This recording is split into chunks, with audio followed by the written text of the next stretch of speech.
नमस्कार दोस्तों। हम लोग आज देखते हैं आरटीआई। आरटीआई होता क्या है। ये पहला चैप्टर है। हम लोग शुरू कर रहे हैं चैप्टर वाइज। टोटल आरटीआई को कवर करेंगे। आरटीआई खुद में ही एक बहुत बड़ा सब्जेक्ट है और प्रैक्टिस का चीज़ है, एक्सपीरियंस का चीज़ है। तुरंत कोई 5 मिनट में देख करके इसको नहीं समझ सकता है। इसीलिए हम लोग इसको बहुत ही डिटेल में समझेंगे, स्टेप बाय स्टेप समझेंगे। पूरा चैप्टर्स है, जितना भी चैप्टर्स बनेंगे 10 से 15 चैप्टर्स होंगे लेकिन वो आपको पूरा देखना चाहिए। पूरा देख लेंगे तो पूरा आरटीआई यहीं समझ जाएंगे और कहीं जाने का ज़रूरत नहीं पड़ेगा। बहुत ही इजी और सिंपल तरीके से इसको समझेंगे। आपको कोई लॉयर या किसी का ज़रूरत नहीं पड़ेगा। अगर नॉर्मल सा कोई आरटीआई या कोई इन्फॉर्मेशन आप चाहते हैं तो बेसिकली पहले हम लोग बेसिक से शुरू करते हैं। तो आरटीआई होता क्या है। आरटीआई एक्ट है, एक कानून है जो 2005 में पास किया गया था यूपीए गवर्नमेंट के द्वारा। और ये जो है इंडियन सिटीजन को एक लीगल राइट देता है। कोई भी गवर्नमेंट ऑफिसेस या फिर जहाँ पर भी पब्लिक मनी यूज़ हो रहा है, जो भी ऐसा कोई संस्थान जो पब्लिक मनी से चलता है, जो कि सरकारी फंड से बोल सकते हैं, जैसे कोई भी गवर्नमेंट ऑफिस हुआ, कोई भी एनजीओ हुआ, कोई पीएसयू हुआ, उन जगहों पर आप ये आरटीआई का यूज़ करके कोई भी इंफॉर्मेशन वहाँ पे मांग सकते हैं। क्या इंफॉर्मेशन ले सकते हैं आरटीआई के अंडर में, ये हम लोग देखते हैं। Records, document, report, budget, scheme, beneficiary list. Additionally मतलब ये सारा जो भी गवर्नमेंट रिकॉर्ड्स होता है वो आप मांग सकते हैं बाय एनी पब्लिक अथॉरिटी। किसी काम का इंस्पेक्शन भी कर सकते हैं। आरटीआई का एक सेक्शन है, उसके हम लोग आगे के चैप्टर्स में देखेंगे। उसमें आप किसी भी गवर्नमेंट का किया हुआ कोई पुल, ब्रिज, रोड या कोई भी प्रोजेक्ट बना है उसका इंस्पेक्शन, किसी ऑफिस का इंस्पेक्शन करने के लिए भी आप एप्लीकेशन कर सकते हैं और वो जा करके देख सकते हैं। एनी डेटा हेल्ड बाय और under by the control of the public authority. तो पब्लिक अथॉरिटी के पास में, पब्लिक अथॉरिटी किसे बोलते हैं, जो भी कोई गवर्नमेंट ऑफिसर होता है उसे हम लोग पब्लिक अथॉरिटी कहते हैं। Why RTI matters. तो मैटर क्यों करता है ये इतना, इसमें ट्रांसपेरेंसी होता है, government work become open and accountable. सोचिए कोई गवर्नमेंट का ऑफिस है, मान लीजिए आपका एरिया का ब्लॉक है या डीएम ऑफिस है वहाँ पर, या फिर आपका एरिया का एमएलए है, पंचायत है, म्युनिसिपल कॉरपोरेशन से, उनके वहाँ पर एक फंड एलोकेट किया जाता है गवर्नमेंट के द्वारा कि 100 करोड़, 50 करोड़, जिस तरह का जो एरिया है इतना फंड एलोकेट किया जाता है। उस फंड का कहाँ यूज़ हो रहा है, सही से यूज़ हो रहा है कि नहीं हो रहा है, ये चीज़ का अकाउंटेबिलिटी कौन करेगा। हालांकि सारे डिपार्टमेंट्स हैं इसको देखने के लिए, जैसे एंटी करप्शन ब्यूरो हो गए, विजिलेंस डिपार्टमेंट हो गए। उसके बाद भी आप लोग जानते ही हैं कि करप्शन फिर भी होता है। तो अगर आप अपने आसपास कहीं देख पा रहे हैं कि कोई करप्शन है तो, और आप वहाँ पर कुछ करना चाहते हैं तो फिर कैसे करेंगे। देन यहाँ पर आपको आरटीआई का यूज़ करना चाहिए। आरटीआई का यूज़ करके आप समझ सकते हैं सारा चीज़। Empowerment. Empowerment, citizen can question any understand decision. तो आप कोई भी तरह का जो डिसीजन लिया गया है गवर्नमेंट ऑफिशियल्स के द्वारा, उसका क्वेश्चन कर सकते हैं इन एन इंडिविजुअल कैपेसिटी। मतलब आप कोई इसके लिए आपका कोई पोस्ट या पोजीशन का होना ज़रूरी नहीं है। ऐसा होता है ना, कहीं आप जा करके किसी को पूछते हैं किसी गवर्नमेंट ऑफिस में, तो आपको ऐसे ही जाके पूछेंगे तो आप बोलेगा कि जो आप हैं कौन पूछने वाले ये चीज़। तो आप कोई डीएम हैं, आप कोई सीएम हैं जो आप पूछ रहे हैं, तो नहीं पूछ सकते।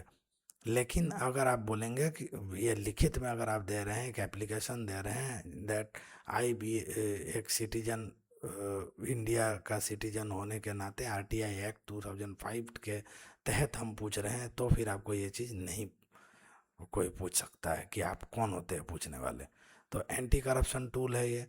डेफिनेटली जब इंफॉर्मेशन पब्लिक किसी आम आदमी के हाथ में लगेगा, पब्लिक डोमेन में अवेलेबल होगा और वो काम भी आपको दिखेगा, तो ये कोई भी करप्शन हुआ होगा तो वो उजागर हो जाएगा।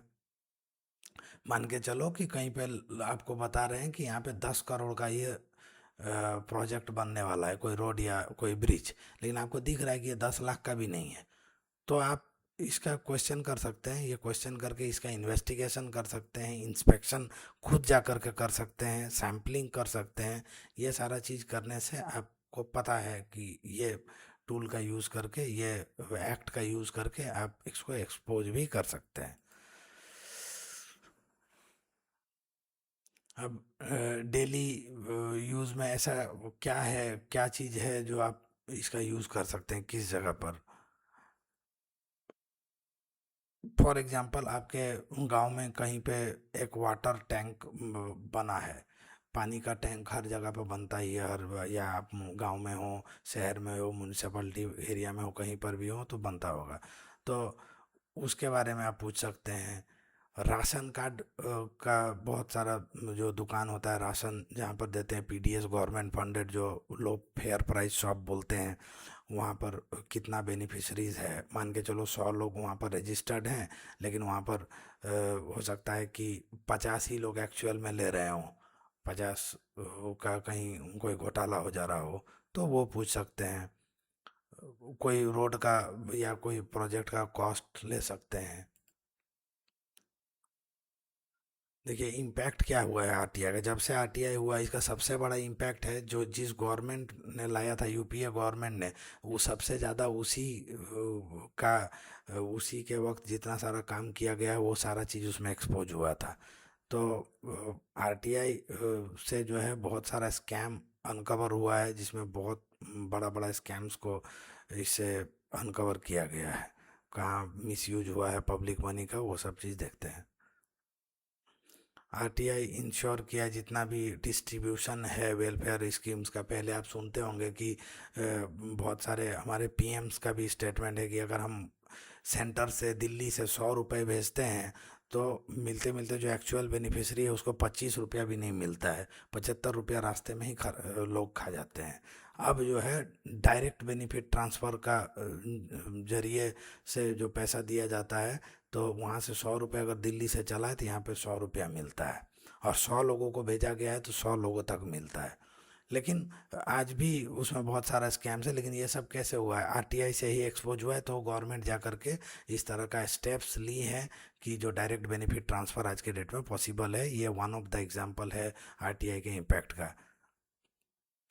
सर्विसेज जो है वो बहुत इम्प्रूव हुआ है, पहले देखते थे कभी कभी कभी लाइट जाता था, उसका कोई कुछ कोई खोज खबर लेने वाला ही नहीं है, कोई उसके बारे में पूछने वाला ही नहीं है, पानी का सप्लाई, पानी आ रहा है कि नहीं, बिजली आ रहा है कि नहीं है, हाँ, ये सब सारा चीज़ें जो है मतलब आरटीआई से ही मतलब जो अवेयर सिटीजन्स हैं वो लोग अपना इनिशिएटिव ले लेकर के इसको ठीक किए हैं।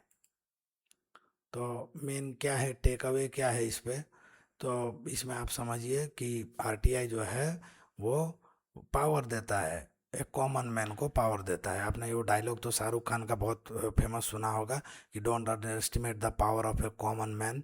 तो ये वन ऑफ द पावर है, जो एक अवेयर सिटीजन जो होता है उसका एक अवेयर और रिस्पॉन्सिबल सिटीजन जो होता है उसका पावर जो है उसको कॉमन मैन का पावर बोलते हैं। तो अगला टॉपिक में हम लोग देखते हैं कि आरटीआई फाइल कौन कर सकता है और क्या पर्पस है उसको फाइल करने का।